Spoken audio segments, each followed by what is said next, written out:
So good day everyone, we are the group 1 and we were assigned to report about the introductory concept of man, health and illness as well as the factors and issues affecting them. So first let us define some of the terminologies. Health. Health, as defined by the World Health Organization, it is a state of complete physical, mental, and social well-being of a person and merely an absence of disease or infirmity. So when we describe a healthy person, it is someone who is highly individualized, free from any symptoms and pain, and being able to be active and is in good spirits. Next is wellness. So wellness, it is a multidisciplinary state of well-being describing a positive health in an individual in which he or she is capable of achieving the minimum physical, psychological, and social requirements of appropriate functioning. And also it is a state of living a healthy lifestyle with the goal of improving one's overall well-being. And when we say well being, it is a component of health and is a subjective perception of vitality and feeling well. It is having a positive outlook in life and feeling positive emotions like joy, contentment, excitement, and calmness. And also, well being can be described objectively. So I am assigned to report the illness and the disease.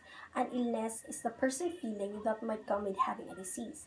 An example of an illness is the allergies. People that have an allergies have a sensitive immune system. The symptoms of an allergies are likely to cause eye irritation, runny nose, and etc.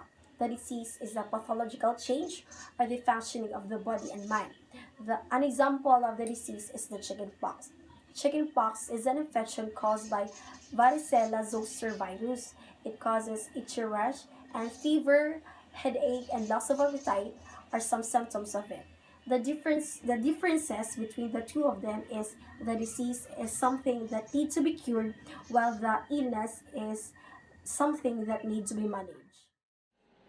So, dimensions of health. Dimensions of health, there are five dimensions of health: the physical, mental, emotional, spiritual, and social. So, these five dimensions of health provide full pictures of health. If one dimension is changed, it will also affect the other dimensions. So, proceeding to evaluation of physical health, number one is self-assessment and overall health. This means that a health self-assessment gathers the vital information you need to begin thinking more about your life and how you want to live. Like checking your own health status if you are living a healthy life. Depends on the result, it is up to you to decide whether to change your lifestyle or to remain that way. Number two is inquiry about ill risk and risk factors. So every illness have its risk factors that can affect your physical health. So risk factors play a central part in prediction and prevention. Example is when you have an open wound. The risk for it to get infected is very high if you don't treat it immediately. And it can largely affect your physical health or movements. Another evaluation of physical health are the inquiry into medications, standard questionnaire for cardiovascular respiratory diseases, clinical examination can be acquired through hydrogenesis and like that. Next is the nutritional and dietary history, biochemical and laboratory investigation. So proceeding to physical dimension, physical health means perfect functioning of the body in which organs is working in harmony with the maximum capacity. So we define physical health as an indication to our body that is working perfectly normal in its daily activities. Physical health is achieved by the exercise, healthy diet, adequate rest and sleep, and no smoking and alcohol intake. So we can achieve a healthy physical health by just exercising, healthy diet, proper rest and sleep, meaning don't stay up all nights. This is very common to college students because of activities. And most importantly, don't smoke and intake alcohol because this type of things will lead your body to deteriorate. So to maintain proper physical health, there is no need to there is need for taking safety precautions and regular follow-up with the healthcare provider, meaning that assessing your own is not always accurate and you will need the help of healthcare providers to assess your physical health more accurate. So signs of physical health. So these are the signs of a healthy physical health. So you have a person have a good complexion, a clean skin, bright eyes, not too fatty like a normal BMI. Sweet bread, a person has no to taste like that to causes mouth odors. And a good appetite, sound sleep, regular activities of bowel and bladder, smooth, easy, and coordinated bodily movement. Next is the social dimension. An individual is socially healthy if he or she can maintain harmonious relationship with other members of society in which he or she lives on. So we can say the person is socially healthy if he or she always keep tabs on their fellow neighbors, friends, family, and etc. Social health rooted in a positive material environment and positive human environment, which is considered with the social network of individuals. So your social will depend no your social health will depend on whether your material environment and human environment has a positive or negative influence on you. So the social dimension of health includes the communication, intimacy, respect, equality, and social functioning. So these factors can help you make your social health more healthy. Next is the emotional dimension. Emotional health is about a person's mood or general emotional state. It is our ability to recognize and express feelings adequately. It is a dynamic state that fluctuates frequently with the other dimensions of health. So, this is because a person with a good self esteem is more confident in social settings, makes friends quickly, and often performs better in physical activities. This encompasses optimism, self esteem, self acceptance, and the ability to share feelings. So, a person with good emotional health will be able to tune in to their thoughts and feelings, cultivate an optimistic attitude, seek and provide support, learn time management skills, and practice stress management techniques. Next is the intellectual dimension. It is recognizing cognitive capabilities, learning and utilizing information effectively to personal, family, and career development. Intellectual health refers to activities that stimulate the mind. It includes many forms of personal expression. Aspects of intellectual health include learning and using life skills such as critical thinking, decision making, organization, and problem solving. Like our bodies, our minds also need to be continuously inspired and exercised. People who have great intellectual health have an active mind and continuously learn. So, those who have good intellectual health will be able to engage in the exploration and understanding of new ideas.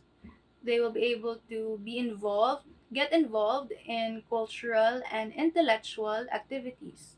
And they will also be able to cherish stimulation and mental growth.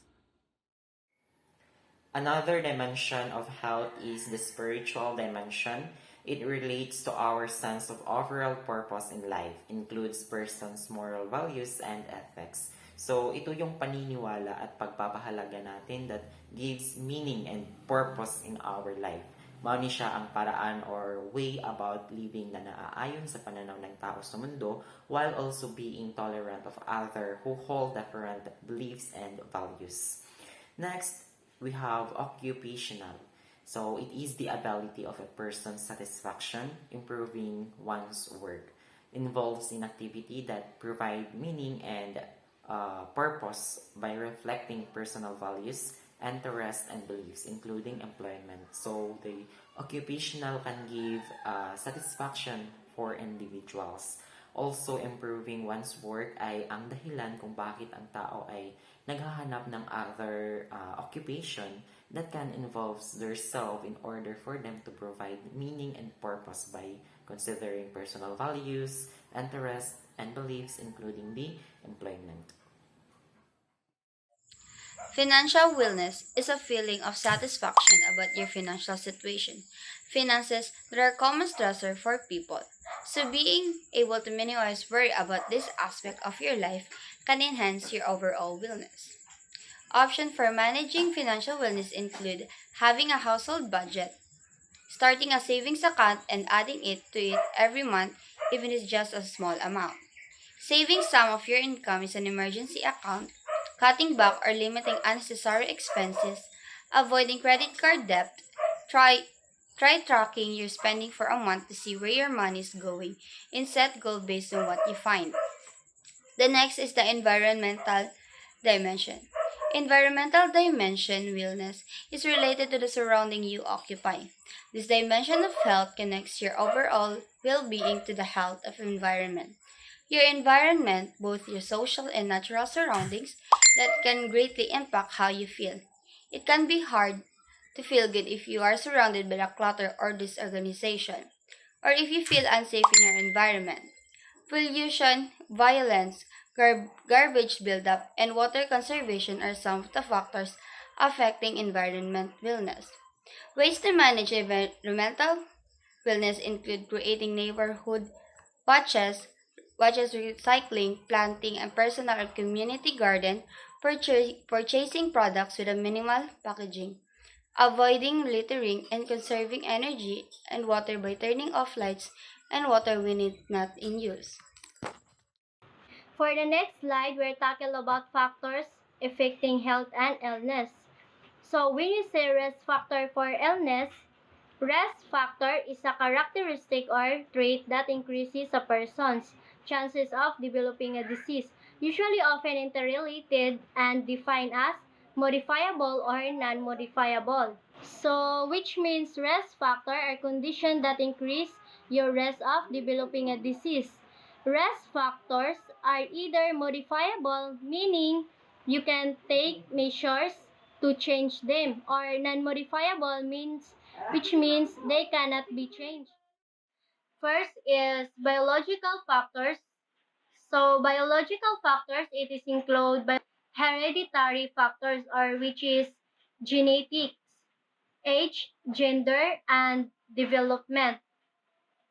Also which is biological factors is anything which affects the function and behavior of living organism. Internally, this factor can be physical, physiological, chemical, and neurological of genetic condition, which is cause psychological effects. Biological factors are seen as the primary determinants of human behavior. And the next is environmental factors. Environmental factors is like air and water pollution, climate, radiation, and noise. Environmental factors also vary across individuals and combined effect of environmental and genetic etiologic heterogeneity refers to phenomenon that occurs in the general population. Psychological factors and cognitive factors. First, we are going to tackle about psychological factors. So psychological factors, it is emotional factors that influencing health includes mind-body interaction and self-concept. Psychological factors, it talks about the psychology of an individual that drive his or her actions to seek satisfaction. So this factor, these are the things that related to our physical body that can affect in our thinking. It also influence not just the experience of health and illnesses, but also the health behaviors such as drinking more due to stress. So, what are psychological factors contribute mental illness? First is severe psychological trauma suffers as a child, such as emotional, physical, or sexual abuse.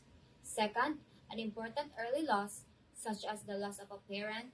And third is neglect. And lastly is poor ability to relate to others.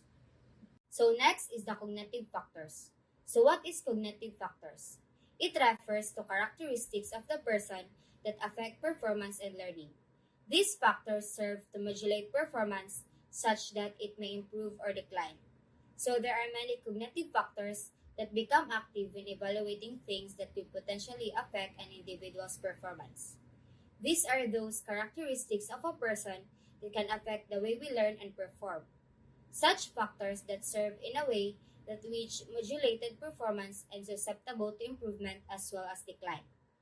Examples of these cognitive functions are things like memory, attention, and reasoning. So what are the three things that can affect our performance? First is task difficulty. We might have easily guessed this one, but our cognitive factors performance relies on the difficulty of the task, like problem solving, for example. Second, neglecting practice. Our brain is a muscle that must be exercised and used in order to achieve its maximum level of performance capability. And third is cognitive load. So example for this is memory and attention. It becomes more difficult for us to focus on the main task at hand that can decrease performance capability. So the performance on various activities of daily living has been found to be affected by these factors.